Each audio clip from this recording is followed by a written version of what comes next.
Olá, leitores e leitoras fiéis, eu sou Edilton Nunes e hoje nós vamos falar um pouco mais sobre a vida e obra de Stephen King.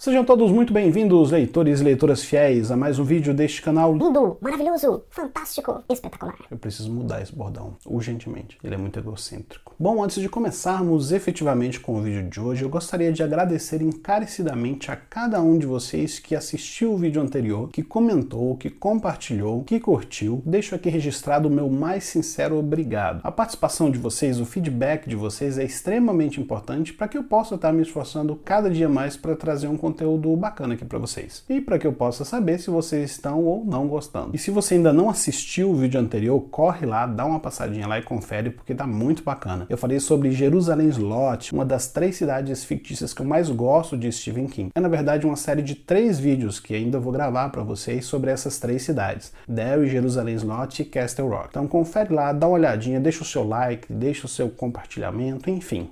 Curte o vídeo aí pra gente. Bom, hoje eu separei algumas curiosidades sobre o universo de Stephen King, sobre a vida e obra de Stephen King. Se você já é um leitor fiel, provavelmente você já conhece boa parte dessas curiosidades, mas se você não é, se você está começando agora a conhecer a obra do mestre Stephen King, então você veio ao lugar certo. Lembrando que já existe uma versão desse conteúdo em áudio, um episódio especial que eu fiz do SKBR News. Se você não conhece, o SKBR News é o nosso podcast com informações, novidades e curiosidades sobre o universo de Stephen King. No programa de número 10 eu fiz esse especial com 10 curiosidades. Nessa versão em vídeo eu acrescentei algumas e tirei algumas, dei uma modificada para que o conteúdo não ficasse igual. Agora, sem mais enrolação, sem mais demora, vamos ao vídeo de hoje. A história dos King se inicia no ano de 1939, mais precisamente no dia 23 de julho, com o casamento da jovem Nellie Ruth Fillsbury com o então capitão da marinha Donald Edwin King, na cidade de Scarborough, no Maine. Ruth já havia sido informado na época pelos médicos que eles não poderiam ter filhos.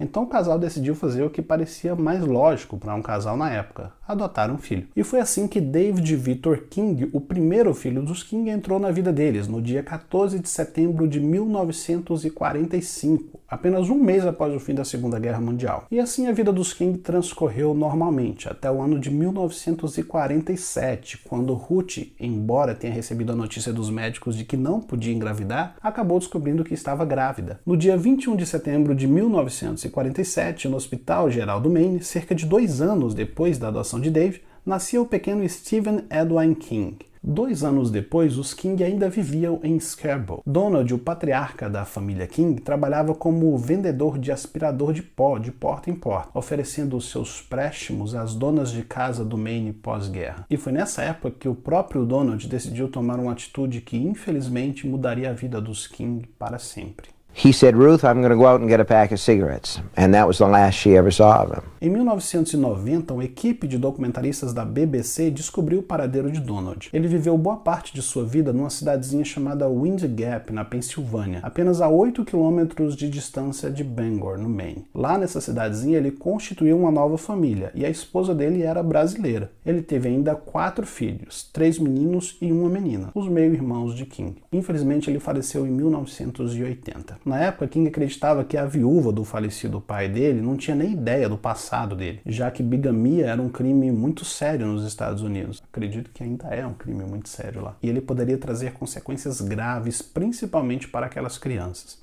Nos primeiros 4 anos depois da partida de Donald, os King passaram por momentos muito difíceis. Eles perambularam por lugares que iam muito além do Maine. Dos 2 aos 6 anos, King passou por Chicago, Wisconsin, Massachusetts e Indiana. Foram várias as vezes em que a própria Ruth teve que dividir os garotos para que eles conseguissem sobreviver, mas ela nunca deixava que essas dificuldades transparecessem para os próprios garotos. I think what I remember most about our mom was that she was a worker. And that has certainly influenced the both of us. I don't think anyone could ever say Steve and I are lazy. The other thing I think that came from our mom was persistence. Ela lidava com a situação dele sempre com muito bom humor e contando histórias. Essas duas características influenciaram bastante a vida e obra de Stephen King. Se você conhece o autor, se você já leu e já sabe um pouco sobre a biografia dele, você sabe que ele é muito bem-humorado e que é um ótimo contador de histórias. Bom, foi durante essa época que o Stephen King passou por uma experiência que deixaria qualquer criança de 4 anos traumatizada. Certo dia, enquanto ele brincava com um amigo nos trilhos do trem, esse amigo subiu no trilho e acabou sendo atropelado por um trem de carga. Ruth contava que Steve chegou em casa completamente pálido, completamente assustado, aterrorizado com aquela cena, já que nas palavras da própria Ruth, posteriormente eles tiveram que recolher os pedaços do garoto que foi atropelado em uma cesta. Embora isso tudo tenha inspirado o próprio Stephen King a escrever o conto O Corpo do livro 4 Estações, que deu origem ao ótimo filme Stand By Me, o próprio Stephen King conta que não se lembra muito bem do fato. Na verdade, ele diz que não tem nenhuma lembrança do acidente, o que acaba, de certa forma, desmentindo aquela lenda de que ele teria ficado traumatizado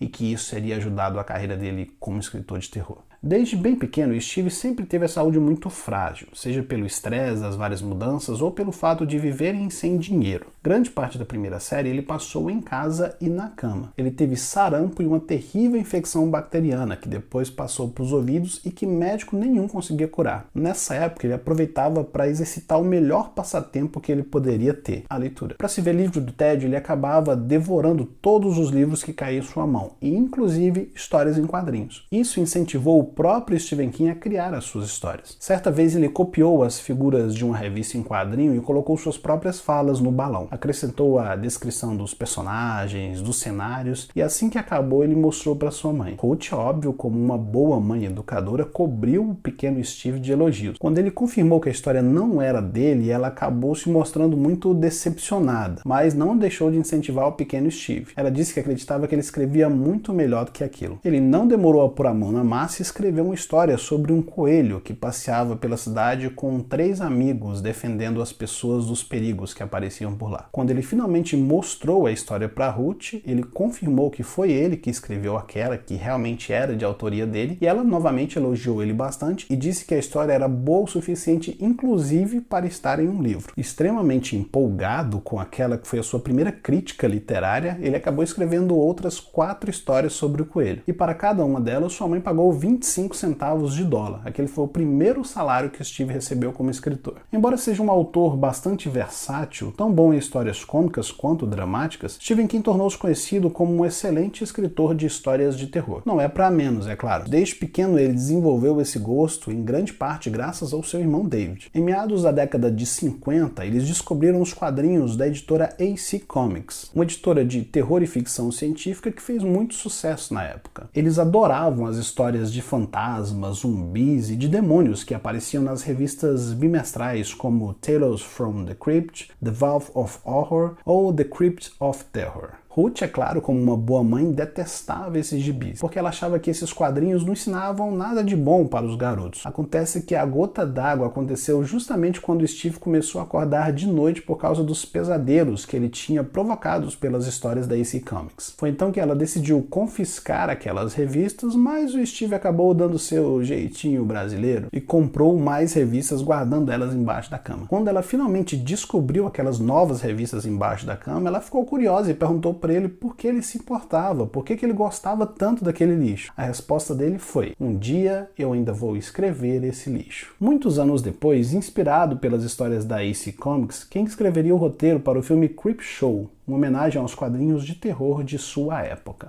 Fato curioso, os narradores das revistas da AC Comics geralmente começavam suas histórias com uma saudação. Geralmente era algo como "querido leitor". Isso muito provavelmente inspirou o próprio Stephen King, que tem o costume de começar os seus longos prefácios justamente com a saudação "Olá, leitor fiel".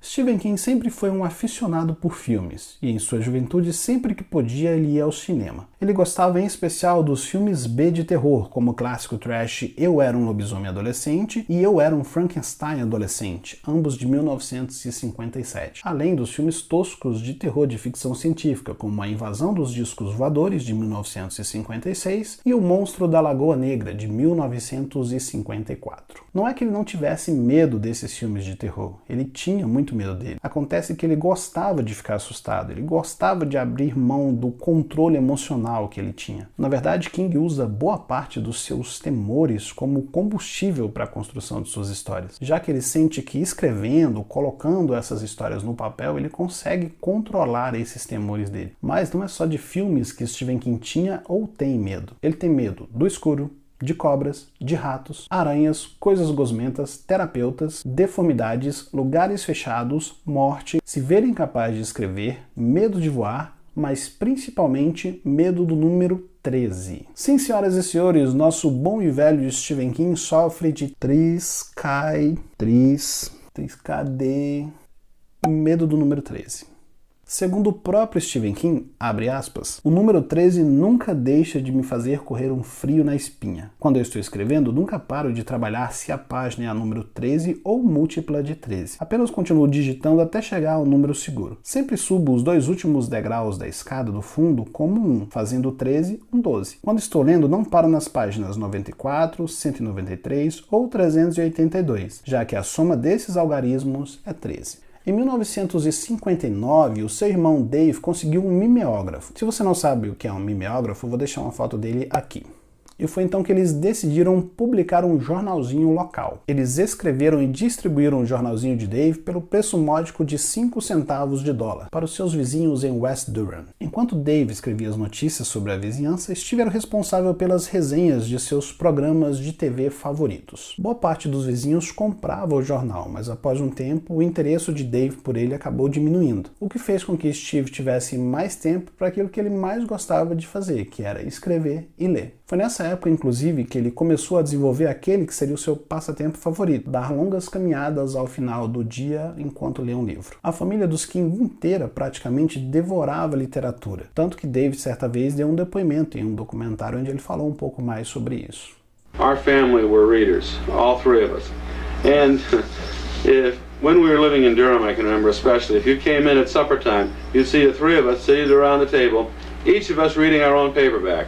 Mas Stephen King praticamente devorava a literatura. Ele passava horas a fio estudando como seus autores prediletos desenvolviam os seus enredos e como eram as particularidades de cada um deles. Foi nessa época que Ruth decidiu comprar para o King uma máquina de escrever modelo Underwood, de segunda mão. Ele soube então que ele tinha tudo o que era necessário para se tornar um escritor de sucesso. Ele passou a escrever então depois da escola e nos fins de semana, e começou a enviar suas histórias para as revistas que ele já lia na época, que geralmente eram revistas policiais ou revistas de mistério, cujo público-foco era o público masculino. Ele escrevia tanto, mais tanto, que certa vez ele quebrou a letra M do seu teclado. Aí ele teve que sair completando à mão os originais à caneta. A lembrança, é claro, seria posteriormente adaptada no livro Misery, Louca Obsessão, onde o mesmo acontece com o personagem Paul Sheldon e sua velha Underwood. Stephen King já tinha então 14 anos, e escrever não só ajudava ele a sobreviver a uma infância de instabilidade e pobreza, como também ajudou a definir o seu próprio caráter. O Maine era o seu parque de diversões, repleto de histórias macabras, que forjaram os principais aspectos de sua vida e de seus dons criativos. Durante a sua adolescência, enquanto lia constantemente Lovecraft, Poe e seus outros autores favoritos no isolamento do seu quarto, Steve teve a oportunidade de conhecer 2 garotas que inspiraram uma história muito famosa. Uma delas tinha uma mãe que participava de praticamente todos os concursos que ela podia participar, que por causa disso acabava sendo um pouco desleixada com sua filha, que como consequência acabava sofrendo bullying na escola, sendo alvo de outras crianças devido à sua aparência desleixada. Foi só durante o 2º ano do ensino médio que essa garota decidiu mudar radicalmente e aparecer com roupas novas na escola. Outra vez, Steve foi contratado pela mãe da outra garota que era rejeitada na escola para fazer um trabalho para ela. A família dessa garota morava em um trailer, e quando Steve entrou nesse trailer para fazer o serviço para eles, ele acabou se deparando com um crucifixo enorme, bem no meio da sala, onde havia um Jesus bem realista, pingando sangue das mãos, com o rosto coberto com aquela agonia típica das imagens sacras. Alguns anos depois, ele se inspiraria nessas 2 garotas para criar a personagem Carrie do seu primeiro livro de sucesso. Mais tarde, ele descobriria que essas 2 garotas tiveram finais tão infelizes quanto a própria Carrie teve no seu romance. A primeira garota se matou com um tiro no estômago logo depois que deu à luz. A outra garota conseguiu sair de casa, conseguiu se estabelecer na cidade, mas como ela era epiléptica, ela acabou tendo um ataque e morreu sozinha em seu apartamento. Steve teve sua primeira história publicada em 1965. Após várias cartas de rejeição, ele finalmente recebeu uma carta de resposta afirmativa de um editor da revista Comic Review, onde eles disseram que gostavam e que queriam publicar o seu conto I Was a Teenage Grave Robber, que em tradução literal seria algo como Eu Era um Ladrão Adolescente de Túmulos. Era uma história que falava sobre um cientista louco que criava vermes do tamanho de seres humanos e que contratava um jovem para retirar os cadáveres recém-enterrados para que ele pudesse utilizar em suas experiências. O curioso é que para escrever essas histórias, o próprio Stephen King recorreu à sua experiência como coveiro. Na época, o pai de um dos seus amigos, chamado Brian Hall, cuidava de um cemitério e decidiu contratar os garotos para fazerem um serviço, pagando para eles cerca de 25 centavos de dólar, que já era uma fortuna para um adolescente no início dos anos 60. Quando Stephen King publicou a sua primeira história, assim como muitos escritores hoje em dia mesmo, ele não foi pago em espécie. Na verdade, ele foi pago com vários exemplares da revista que publicou sua história. Na verdade, eles chegaram até a mudar o nome do conto, rebatizaram ele de In a Half World of Terror. É claro que isso não incomodou em nada o jovem Steve, já que ele estava animadíssimo por ter a sua primeira história publicada. Algum tempo depois, ele publicaria um panfleto de 4 páginas na sua escola chamado The Village Vomit. Nele, ele publicava histórias mal disfarçadas sobre seus colegas e suas desavenças na escola. Em nenhum momento da publicação ele se identificou, mas é claro, não demorou para que os rumores sobre o responsável pela publicação chegassem nos ouvidos da diretora da escola. Steve acabou suspenso por 3 dias e teve que pedir desculpa aos professores que ele ofendeu e aos seus colegas de classe. Apesar disso, para incentivar o seu gosto pela literatura e pela escrita, a diretora da escola, depois que ele voltou, decidiu dar um emprego para ele de meio expediente. Ela transformou ele em um cronista de jogos esportivos para o jornal da escola. O ano é 1972. Steve morava então em um trailer com a sua esposa Tabitha King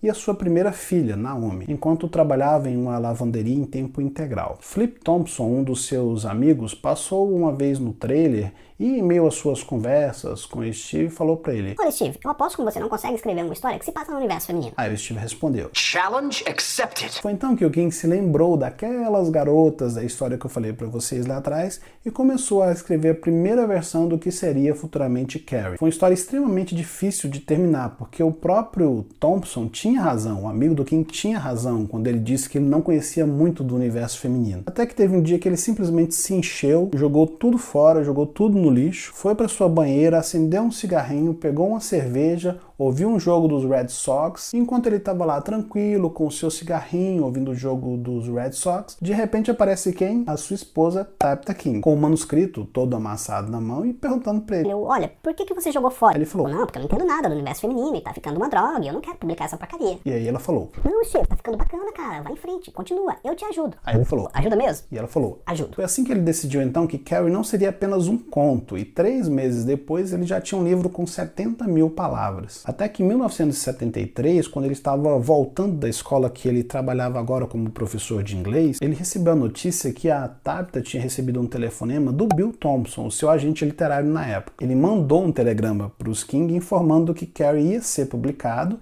e que teria um adiantamento de $2.500. O dinheiro foi o suficiente para comprarem o primeiro carro novo da família depois de anos. E também foi o suficiente para alugarem um apartamento na St. Forest Street, em Bangor, pelo qual eles pagavam cerca de $90 por mês. Naquele mesmo ano, Steve receberia outro telefonema de Bill Thompson, informando que ele tinha vendido os direitos autorais de Carrie por nada mais, nada menos do que $400 mil. Foi então que ele decidiu largar de vez a sua carreira como professor e se dedicar integralmente à escrita. Graças à venda dos direitos de Carrie para o cinema e a um contrato de vários livros com a editora Doubleday, Steve podia se dar ao luxo de pegar algumas férias. Naquele ano, ele e Tabitha decidiram então deixar Naomi e o seu filho mais novo, Joe King, com uma babá e acabaram viajando para East Park, cerca de 64 quilômetros de Boulder, no Colorado, que era onde eles agora moravam. Eles acabaram se instalando no Stanley Hotel, que ficava praticamente deserto nessa época do ano. Algumas semanas antes, o próprio próprio Steve já tinha tido uma ideia sobre uma criança com poderes paranormais brincando num parque de diversões. Mas quando ele viu o cenário deserto e assustador do Stanley Hotel, ele acabou decidindo utilizá-lo como o cenário principal da sua nova história de terror. O fato dele ter sido um pai tão jovem e inexperiente também colaborou muito para que ele construísse o enredo do Iluminado. Muitas vezes ele disse inclusive ter sentimentos de raiva com os filhos dele que ele achou que jamais teria. Certa vez, quando o Joey também pensou que podia ser escritor, ele pegou um dos manuscritos do pai e saiu rabiscando em cima de um trabalho que ainda estava em andamento. Naquele momento, a primeira coisa que ele pensou foi: Eu posso matar esse desgraçadinho filho da... As sementes que gerariam o embrião de O Iluminado já estavam lançadas, e o resto da história nós já sabemos. E este foi o vídeo de hoje, leitores e leitoras fiéis. Espero que vocês tenham gostado. Eu deixo aqui, como de costume, o convite para vocês conhecerem as nossas redes sociais. Estamos no Twitter através do link twitter.com/StephenKing_BR. Também estamos no Instagram pelo endereço instagram.com/StephenKing_BR. Estas curiosidades que eu falei para vocês nesse vídeo e muitas outras informações e novidades vocês também podem conferir em nosso site, StephenKing.com.br. E se você é um leitor fiel que gostaria de conhecer outros leitores fiéis, eu recomendo fortemente o nosso grupo no Facebook, o Stephen King Brasil, que já conta com mais de 16 mil membros, todos dispostos a jogar a conversa fora sobre o nosso autor predileto. Antes, é claro, de concluir esse vídeo, eu não poderia deixar de pedir que você curta, que você compartilhe, que você ative as notificações para que você possa nos ajudar a espalhar a palavra do tio Steve pelos 4 cantos da internet. No mais, desejo a todos longos dias e belas noites.